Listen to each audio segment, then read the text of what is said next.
Huh? You want to be recorded that bad? I don't mind. We can make it happen. What are you gonna make happen? Yeah, exactly. Recording. Me winging it? Huh? Me winging No. it? It'll be the first time I'm recording this, something like that's happened. Well, it is good finally to be back where we can actually meet together and fellowship one another. But we'll be in Genesis 9 this morning. We're going to continue that this week. Next week we'll be taking a break from it. And if you're wondering why in the world I'm in 9 today instead of 8, well, that's what I did on the first recording of 2 weeks ago, because I thought we were going to be out for a week. And I thought, well, I'll just go ahead and keep going because it's a lot to cover here. We'll just go ahead and record that. And then I went, man, that would have been a good one to save for when we're in person again. But so chapter 8's online too, but we're going to continue on as we continue finishing up looking at Noah this week and getting ready to get into the really fast-paced part of Genesis as far as what's coming up in the book. But to kind of set the stage where we're at, kind of look over. In chapter 7, the flood is over. In chapter 8, we find where God remembers Noah. He doesn't mean he forgot him, just means now his thoughts are back on him. Instead of trying to take care of everything else specifically, he's going to give Noah specific thought again. He takes the water kind of recedes for about 150 days or more, so they're on the ark for just over a year from the time they set foot on the ark to the time they finally set foot off in chapter 8. And God makes a promise to Noah there that he will not curse the ground anymore or destroy the world with a flood. That's the end of chapter 8. And then we get to chapter 9, and we have what we call the Noahic covenant. This is a really incredible thing, and that's why I have God's covenant of life as the title on this one. But it's an incredible thing. In the first 17 verses of chapter 9, all we see is God talking to Noah. There is no other discourse here. It is 100% God telling Noah, this is what the pattern of life is going to be. This is what everything is going to be now that the flood's over. And in it we learn that God is the author and giver of life. And right from the very first verse where he says, God blessed Noah and his sons and said to them, be fruitful, multiply, replenish the earth. And we'll look into that more in just a second here. But he's the author and giver of life. God just wiped out mankind and the animal kingdom with a flood, but he preserved 8 human beings alive and an ark full of several thousand animals. We don't know exactly how many, but there are thousands of animals that he saved alive. And he had a plan for them when they got off the ark. But what we see here is there's a lot of stark contrast with our world here in chapter 9 of what this Noahic covenant is. Because as we've already mentioned a little bit this morning, our world is infected with a culture of death. Everywhere you look, you see abortion, homicide, suicide, euthanasia. A school up in Illinois this past week had a effigy of the president on a cross because they want to kill people that they don't agree with. And this is the mindset. We see, if I don't agree with you, I want to kill you. If I don't agree with you, then you need to die. And we see that in our world today. Or we see those that can't take care of themselves, or those that can't speak for themselves, the babies, the disabled, that, oh, well, let's just get rid of them. The old folk, the old people that are struggling physically, well, we just need to euthanize them, get them out of the way because we need to make more room for us. And it's a culture of death. Because sin leads to death, and death breeds more death. And it's a horrible cycle. And if you really want to look into it, you can listen to Albert Mohler talk about it a lot. He does on his podcast, The Briefing. But just look up under northern border Canada. You have teenagers that are able to voluntarily take the cocktail at the hospital to end their life. And it's a culture of death, and it's promoted as something great. And when we think of that, we honestly deserve the same judgment that the people of the flood deserved. Why did God send the flood? Because people embraced death. They embraced darkness. They embraced all things that are against God. And all it takes is just looking at our world just a few minutes today, and you see Satanism on the rise. You see things that are counted as abominations before God on the rise. You see death on the rise. You see hatred on the rise, division. We deserve the same thing. Tony Evans pointed out that the judgment of the flood was not God abandoning his original purposes, but resetting the scene so his original purposes could go forth. So before we start thinking, oh, we're so much better than the people of the flood originally, no. God just had to wipe clean and start over because there was a lot of darkness. We talked about a few weeks ago, the darkness of these hybrid beings, and we don't know exactly what they are, a lot of debate, but these beings that were the sons of God with the women of the day that were just wicked beyond belief and just embrace these things. And if you consider studying Genesis 4 through Genesis 6, and you go, well, what's the difference there? If we're so bad, why aren't we destroyed? Because America, I mean, you're talking millions of babies being killed every year. You're talking millions of people murdered, or thousands of people murdered in a year all across the state by different individuals, not just certain situations. You're talking hundreds, if not thousands, of suicides. You're talking euthanasia being promoted. You're talking all these horrible anti-God institutions being brought up in America. So why aren't we destroyed? If we're just as bad as the people in the flood, why aren't we destroyed? Genesis 9 tells us why. Because simply stated, it's God's covenant of grace that he established with Noah and his descendants after the flood. And that's what we're going to be looking at this morning, because in Genesis 9 we find God speaking, as I said, to Noah for the third time since he called him to build the ark. And that's something we need to remember. God speaks to Noah, build the ark. Then God's silent for over 100 years. About 100, 120 years later, God speaks to Noah, get on the ark. And he's silent for almost a year. They come off the ark and God speaks to Noah again. So don't think, it's easy for us to read the story because we can read it in just a few minutes, no matter what level of reading you're on. If you're a slow reader, fast reader, you're talking less than an hour, you can read the story of the flood. And it's really easy for us to forget that they went through long periods of time with no word from the Lord, and they're being tossed around on a boat, and they don't know what's going to happen. They just got faith that God's going to take care of them. Well, here God gives Noah a very long, well, it's fairly long, 17 verses. It gives him a discourse telling him this is what to expect in the new world. And in this third discourse, we find that God, he shows his love for humanity and his desire to give life abundantly. So as we tear this text apart, we're going to look at several, we're not going to read the whole thing because just for sake of time and just we'll be tearing it apart anyway as we go. But we're going to see several aspects. What is this covenant of life God has? The first aspect is that God's covenant to grant life. We see that in verse 1. God blessed Noah and his sons, said unto them, be fruitful and multiply, replenish the earth. He backs it up again in verse 7. Be fruitful and multiply, bring forth abundantly in the earth and multiply therein. God had every intention of populating the earth. Not overpopulating, but populating the whole earth. This word replenish here has the idea of not to just make new humans that will do what the other humans did. It just means fill the earth. Go everywhere, spread out, cover the globe. Because, as I mentioned earlier in the study of the flood, it was worldwide because we had people all over the world at that time. Well, God says, go populate the world again. Go do it again. And it's interesting that he begins the new world by reestablishing the home.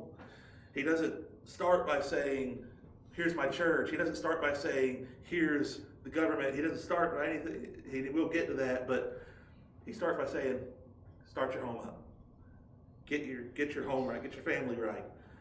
It's so important that we keep that in mind because it's man's duty to raise godly homes that bring glory to Christ.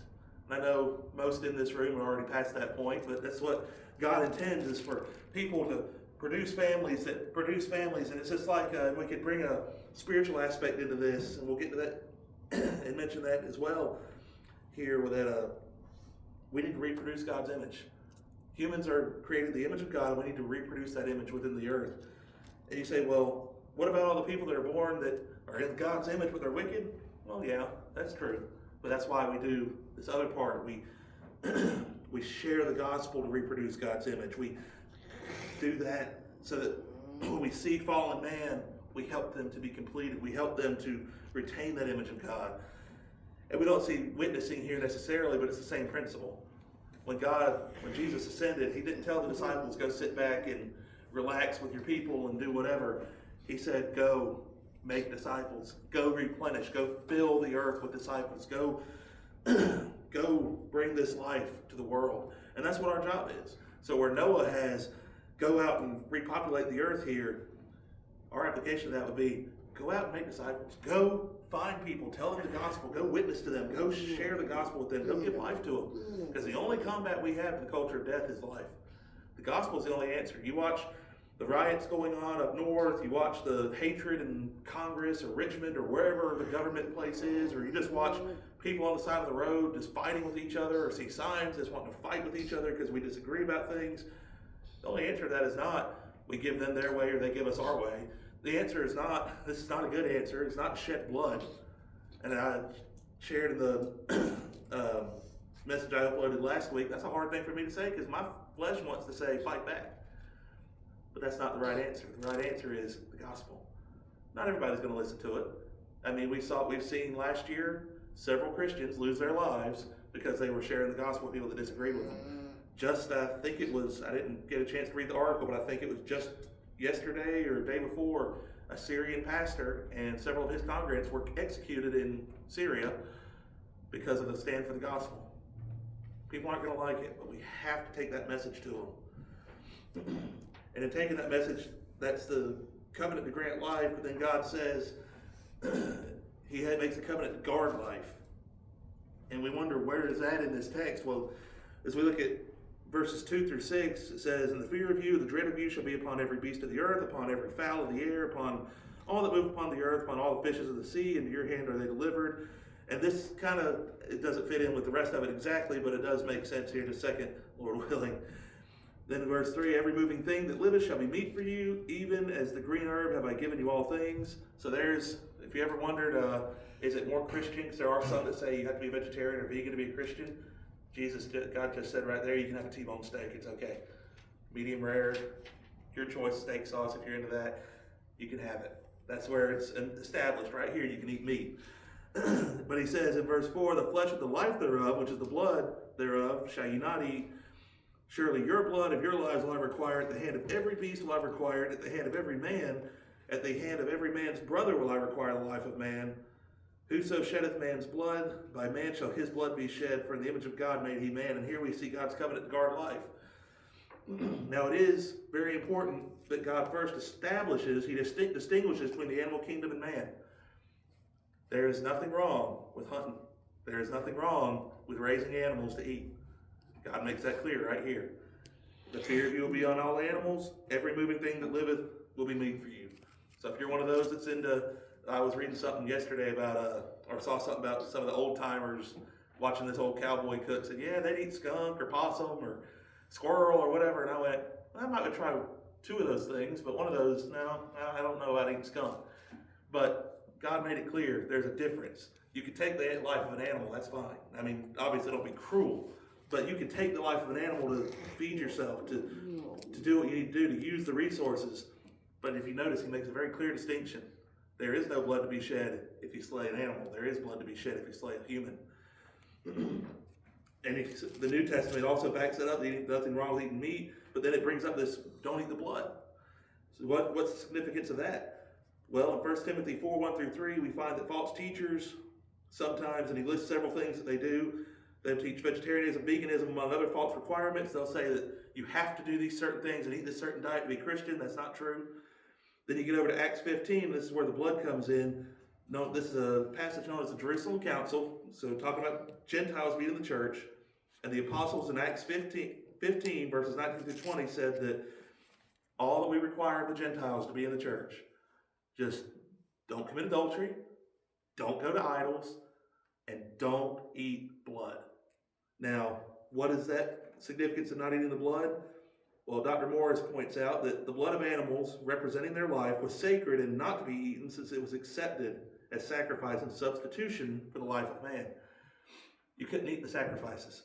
You couldn't, that blood represents the life that is being shed in the place of man. That's why you're not supposed to drink it. That's why you're not supposed to eat it.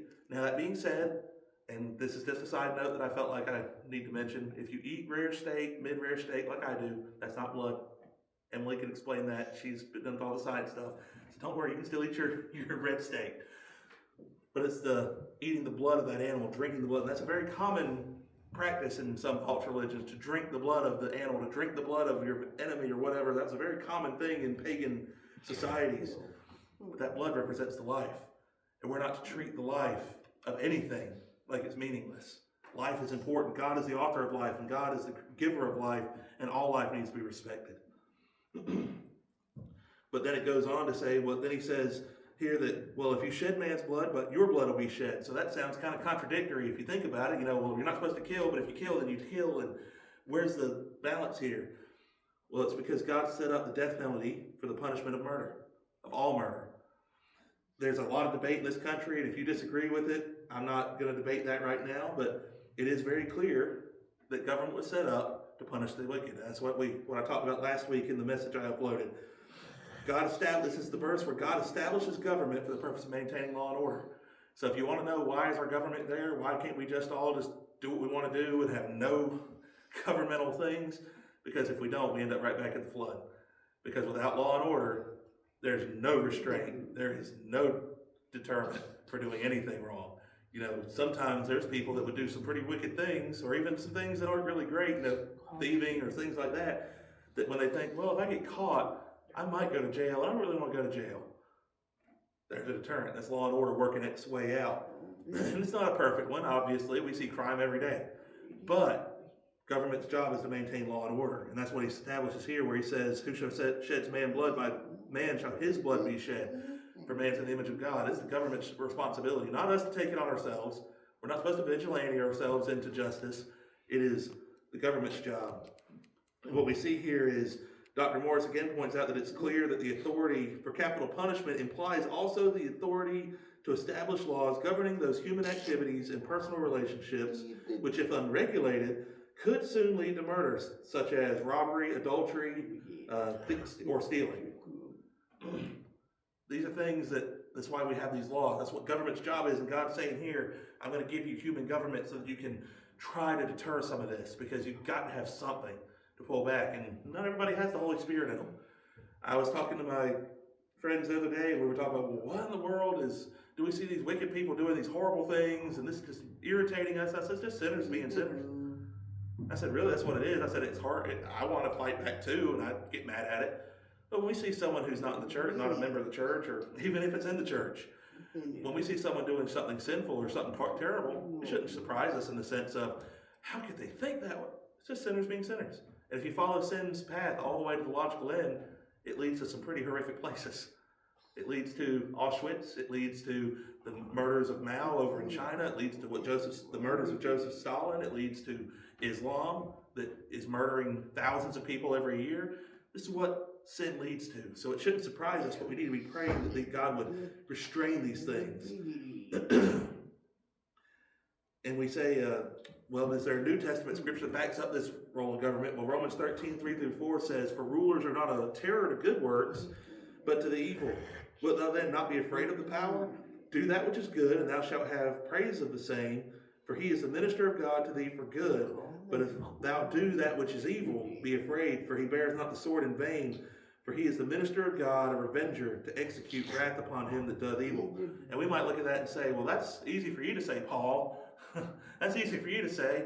Well, till you think about the fact that the man that he's talking about there is Emperor Nero, who was one of the most insane, unbridled, unhinged mental cases that ever ruled an empire. Burned down the slums of his own city of Rome while playing the fiddle, supposedly, dancing, and then blamed it on Christians because he wanted to build some new buildings. You know, there's historical evidence to say one way or the other, but it's pretty substantial evidence that say he did that. Everyone knows he burned down those things, just killing innocents for no reason, and then blamed innocent people for that so they could kill the innocent people. This is a man who lit his gardens with Christians. And I won't go into more detail there because it's kind of stomach-wrenching what he would do to Christians. But this is a horrible man. Shortly after Paul wrote this, he's going to end up in a Roman prison. And at first, when we get to the end of Acts, he's in house arrest. But fast forward a year or two, he's in an actual dungeon.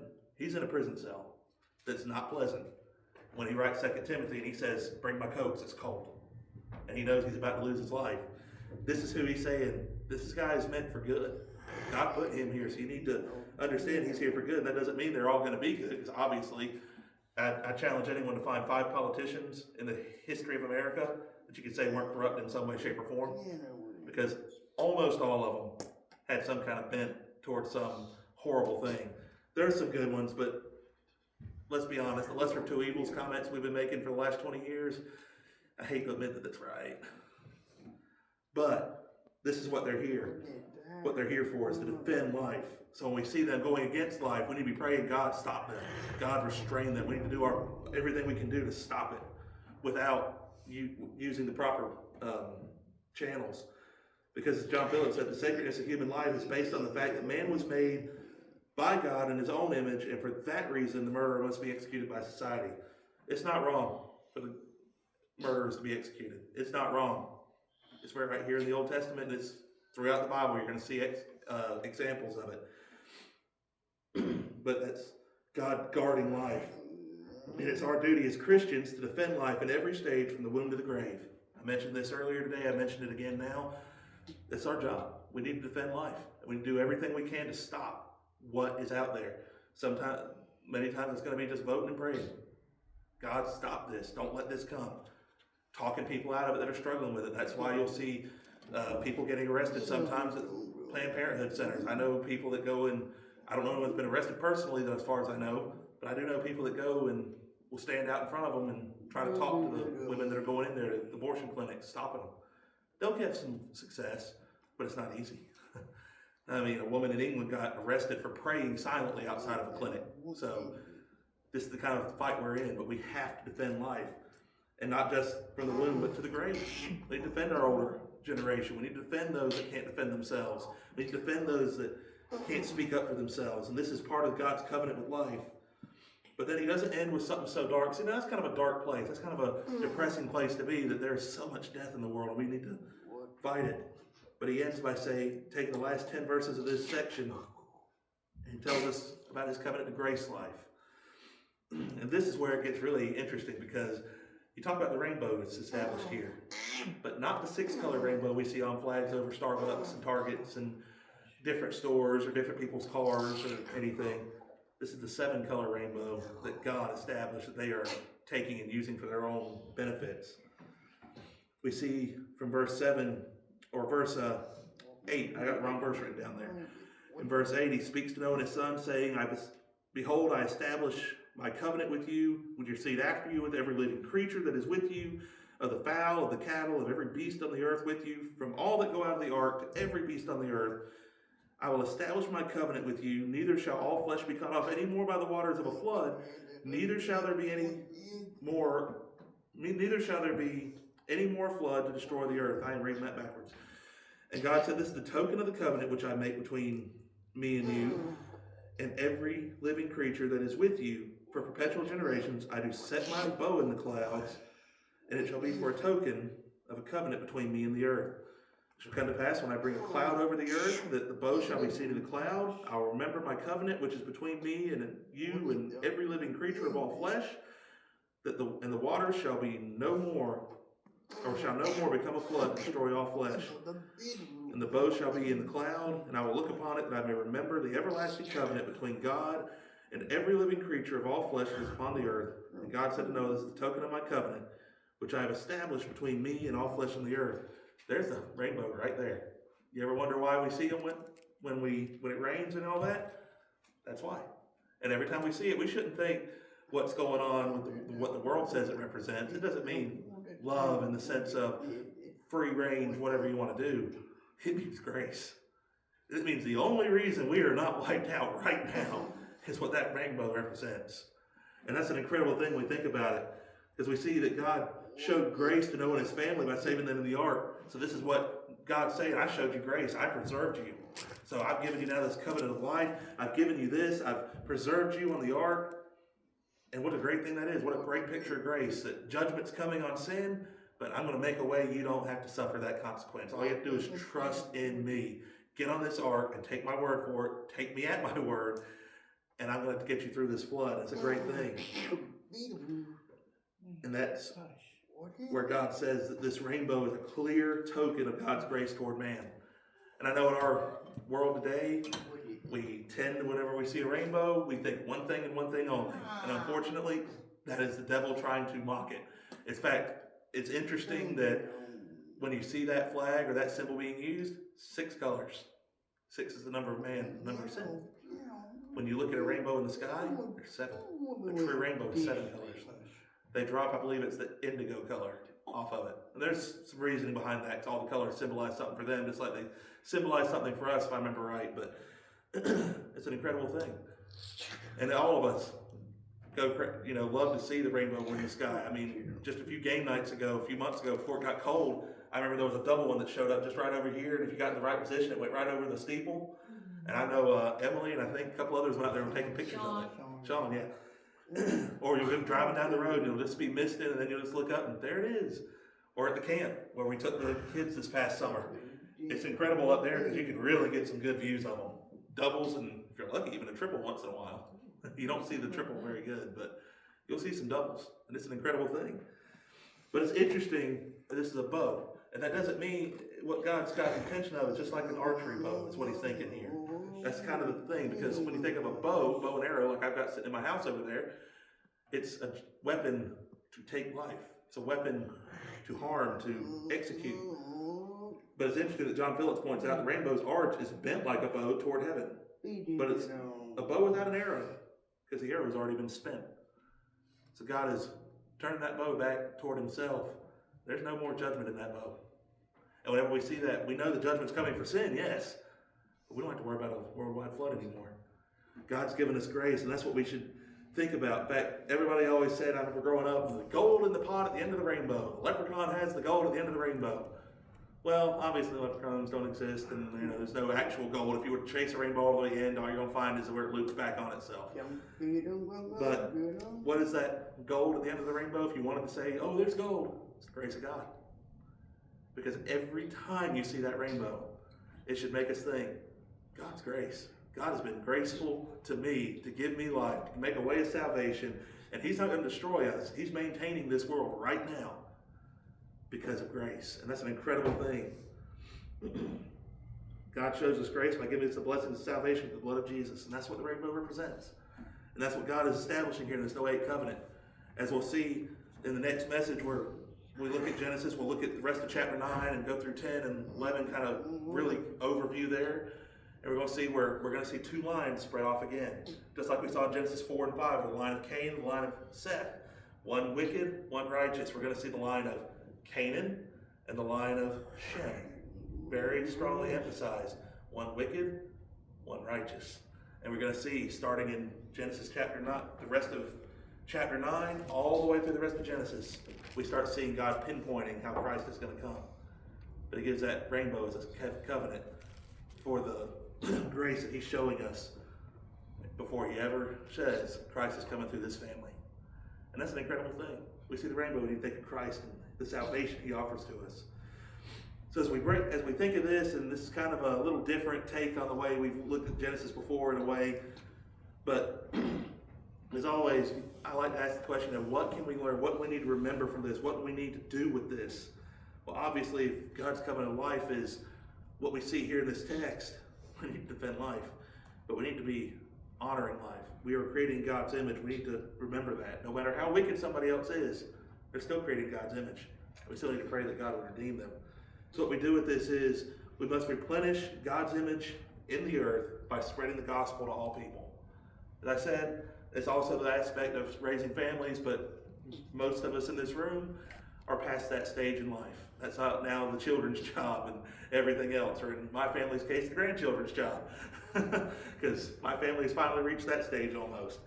But that's not everyone's job, but everyone's job is take the gospel, reproduce the image of God by taking the gospel to people so that they get saved and have the image of Christ put on them, and that they will reflect God's image in a holy way. Then you get to, we need to remember to guard all life from the culture of death and stand up for those who cannot defend themselves. Many of the people that the culture of death is wanting to wipe out cannot verbally say, no, they can't defend themselves. You have the abortion, well, that baby can't speak, obviously, and they can't do anything to fight back. If you want to watch something gut-wrenching, watch a video of how they do it. It is absolutely horrifically gut-wrenching. If you don't have a strong stomach, don't do it, but it will help you to understand what we're fighting against. But then you go all the way to the old people. A lot of them old people don't have the strength to fight back, or they might not even have the capacity to speak and fight back. They might not have the mental capacity to say anything. We think of those that are disabled. They don't have the ability to speak out and to defend themselves. So that's our job. We have to fight these policies. We have to defend life through prayer, through honoring God, and through sharing the gospel. And then, of course, every time we see that rainbow, we need to remember that we see the beauty of God's grace on display in the heavens. Culture death is going to be here. It was here in Noah's day, as we'll see in just the next 2 chapters. It was there in Noah's day, and it's been there all along. In fact, if you're following our reading plan, we just started Exodus about a week ago. You saw the culture death around chapter 1, where Pharaoh's in there wanting to kill little Hebrew babies, baby boys. Culture death. It's been there since the beginning. But we have to stand against it. When we see that rainbow, it's a reminder of God's grace. It's a reminder of God's perfect, infinite grace toward us. And if you don't want to remember what grace is, you can take it and just break up the letters of the acronym, God's riches at Christ's expense. That's what grace is. And if you've trusted Christ, you've experienced that grace. If you haven't trusted Christ for salvation yet, He wants to give you that grace. And I'd be more than happy to take the Bible and show you how you could be saved, how you could experience that grace, because it's the greatest thing you'll ever experience. So as we think of the culture, as we remember this, as we go through our lives, let's stand up for life. Let's remember God's covenant of life, because God doesn't want death. He wants life. He wants us to be saved. He wants us to defend those who can't defend themselves and to stand up for life in every case. We'll go to the Lord in prayer this morning.